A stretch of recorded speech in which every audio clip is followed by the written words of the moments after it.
यहाँ शिव और विष्णु के बारे में पौराणिक कथाओं से 3 दिलचस्प कहानियाँ पेश हैं। जब शिव का घर विष्णु ने ले लिया, जब विष्णु ने शिव को मुश्किल से बचाया और अंत में विष्णु की शिव भक्ति की एक दिल छू लेने वाली कहानी है। तो चलिए बिना समय गंवाए हम शुरू करते हैं। दोस्तों, क्या आप बद्रीनाथ की कहानी जानते हैं? ये वो जगह है जहाँ शिव और पार्वती रहते थे। ये उनका घर था। एक दिन नारायण यानी विष्णु के पास नारद गए और बोले, आप मानवता के लिए एक खराब मिसाल हैं। आप हर समय शेष नाग के ऊपर लेटे रहते हैं। आपकी पत्नी लक्ष्मी हमेशा आपकी सेवा में लगी रहती हैं और आपको लाड करती रहती हैं। इस ग्रह के अन्य प्राणियों के लिए आप अच्छी मिसाल नहीं बन पा रहे हैं। आपको सृष्टि के सभी जीवों के लिए कुछ अर्थपूर्ण कार्य करना चाहिए। अब इस आलोचना से बचने और साथ ही अपने उत्थान के लिए भगवान को ऐसा करना पड़ता है।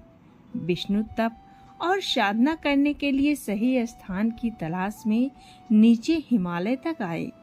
वहां उन्हें बद्रीनाथ एक अच्छा सा छोटा सा घर, जहां सब कुछ वैसा ही था जैसा उन्होंने सोचा था, साधना के लिए सबसे आदर्श जगह लगी उन्हें। या वो उस घर के अंदर गए। घुसते ही उन्हें पता चल गया कि ये तो शिव का निवास है और वो तो बड़े खतरनाक व्यक्ति हैं। अगर उन्हें गुस्सा आ गया तो वो आपका ही नहीं, खुद का भी गला काट सकते हैं। ऐसे में नारायण ने खुद को एक छोटे से बच्चे के रूप में बदल लिया और घर के सामने बैठ गए। उस वक्त शिव और पार्वती बाहर कहीं टहलने गए थे। जब वे वापस घर लौटे तो उन्होंने देखा कि एक छोटा सा बच्चा जोर जोर से रो रहा था। पार्वती मैया को दया आ गई। उन्होंने बच्चे को उठाने की कोशिश की। शिव ने पार्वती को रोकते हुए कहा, इस बच्चे को मत छूना। पार्वती ने कहा, इतने क्रूर हैं आप, कैसी नासमझी की बात कर रहे हैं? मैं तो इस बच्चे को उठाने जा रही हूँ, देखिए तो कैसे रो रहा है। शिव बोले, जो तुम देख रही हो उस पर भरोसा मत करो। मैं कह रहा हूँ ना, इस बच्चे को मत उठाओ।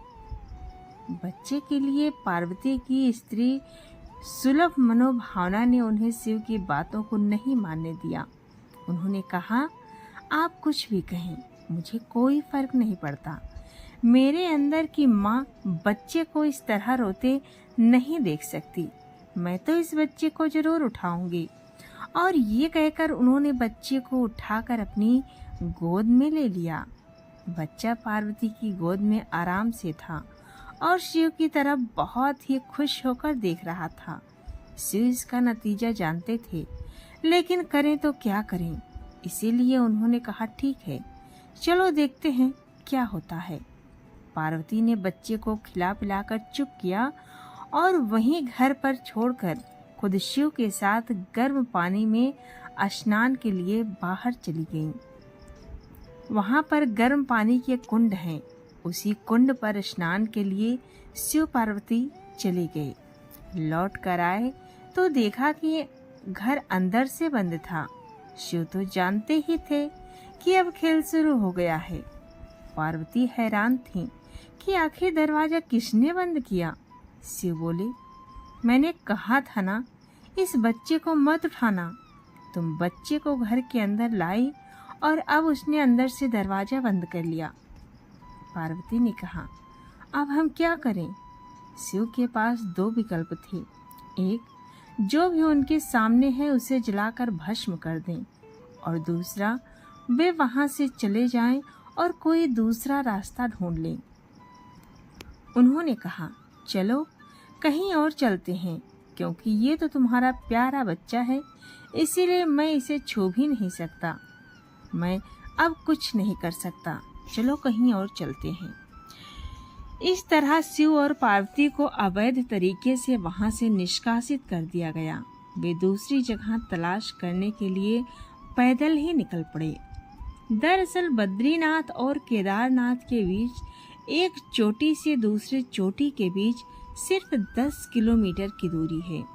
आखिर में वो केदार में बस गए और इस तरह शिव ने अपना खुद का घर खो दिया। आप पूछ सकते हैं कि क्या वो इस बात को जानते थे? आप कई बातों को जानते हैं, लेकिन फिर भी आप उन बातों को अनदेखा कर उन्हें होने देते हैं। तो दोस्तों, दूसरी कथा है भगवान विष्णु की। जब विष्णु ने शिव को मुश्किल से बाहर निकाला। यौगिक कथाओं में ऐसी कई कहानियां हैं जिनमें बताया गया है कि शिव की करुणा कोई भेदभाव नहीं करती और वे किसी की इच्छा पर बच्चों की तरह भोलापन दिखाते हैं। एक बार गजेंद्र नामक एक असुर था। गजेंद्र ने बहुत तप किया और शिव से यह वरदान पाया कि वो जब भी उन्हें पुकारेगा शिव को आना ही पड़ेगा। त्रिलोकों के सदा शरारती ऋषि नारद ने देखा कि गजेंद्र हर छोटी छोटी बात के लिए शिव को पुकार लेता था, तो उन्होंने गजेंद्र के साथ एक चाल चली। उन्होंने गजेंद्र से कहा, तुम शिव को बार बार क्यों बुलाते हो? वो तुम्हारी हर पुकार पर आ जाते हैं।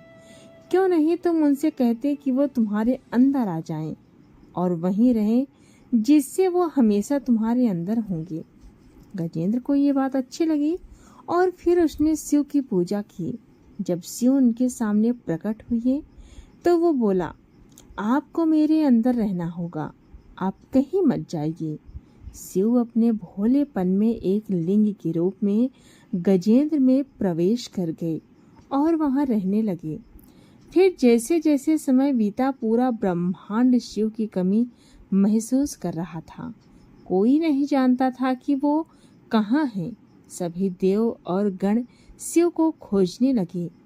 काफी खोजने के बाद जब कोई ये पता नहीं लगा पाया कि वो कहाँ है, तो वे हल ढूंढने के लिए विष्णु के पास गए। विष्णु ने स्थिति देखी और कहा, वो गजेंद्र के अंदर है। फिर देवों ने उनसे पूछा कि वे शिव को गजेंद्र के अंदर से कैसे निकाल सकते हैं, क्योंकि गजेंद्र शिव को अपने अंदर रखकर अमर हो गया था। हमेशा की तरह विष्णु सही चाल लेकर आए। देवगण शिव भक्तों का रूप धरकर गजेंद्र के राज्य में आए और बहुत भक्ति के साथ शिव की स्तुति गान करने लगे।